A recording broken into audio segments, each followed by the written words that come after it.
What's up? I'm Ben, Hey, and I'm Mark. and you just got done hearing Whole Heart, and we're going to talk a little bit about how we would take this song if we were doing it live. Like, you got to see all of the different parts and stuff, but a lot of times it doesn't work to play everything like the recording. You only have two hands. So Mark is going to walk us through just kind of the how he would approach the song live and what parts are important. Well, this song, I think on the recording side, I used a lot of sounds from Spitfire Audio Labs, which, secret tip, their labs are free and they're killer sounds online. So the Rhodes was from Keyscape. It was just a standard original Rhodes.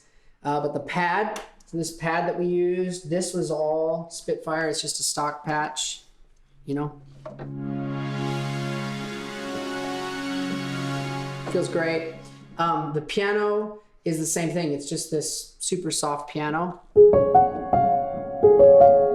Just a compressor on the back end. It sounds so good. It sounds super cool. And then, you've just kind of got a few other little things going on. I would say the simple thing that I would approach, I would just take that piano line. It overlays with the Rhodes a bunch. So like in the, in that first chorus, the Rhodes is playing and the piano's kind of sprinkling this line over the top. So I would either pick the Rhodes parts and just do that on the choruses and play it real simple, or I'd do the piano line, which I think the piano line's a little bit more interesting and it's kind of got this interplay. So I would probably just start there. What would you do, Ben? Yeah, I always listen for what I hear the most in something like that, and what I think a worship leader or a listener would like pick out.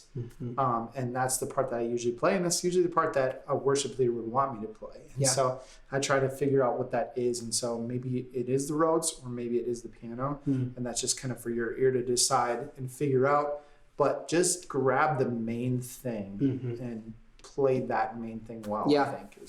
I think if I was going to play it off of just a basic like mapped out main stage session where like in some of the other songs we talked about how you kind of got this basic thing that you'd build from.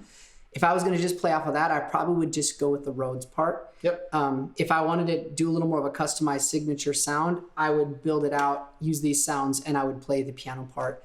This song in particular is a little bit more part driven. So there's so much space in it that if you were to just kind of block chords, it's going to get really mushy kind of throughout the whole song. So I'd pick your part and just go with that. And that would be it, man. It's a really actually simple song to play. It sounds more intricate than it is, but that's because the piano, the Rhodes, there's a couple acoustic guitars, electric. There's a lot of interplay between those instruments, which is something special to try and maybe retain in the live delivery of it. Cool. Yeah.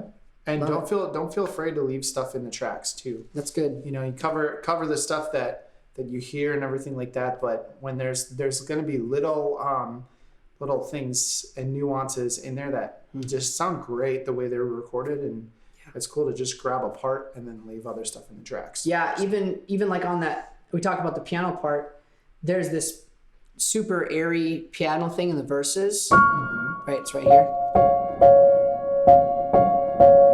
I might even just leave that in the track. For sure. Or if you want to get fancy, dial that up on a thing and on a send, and then be able to turn that one on and off in verse 2. But that's pretty much it. Pretty simple and straightforward, but friends, keep playing. Keep playing. Cool. See you later.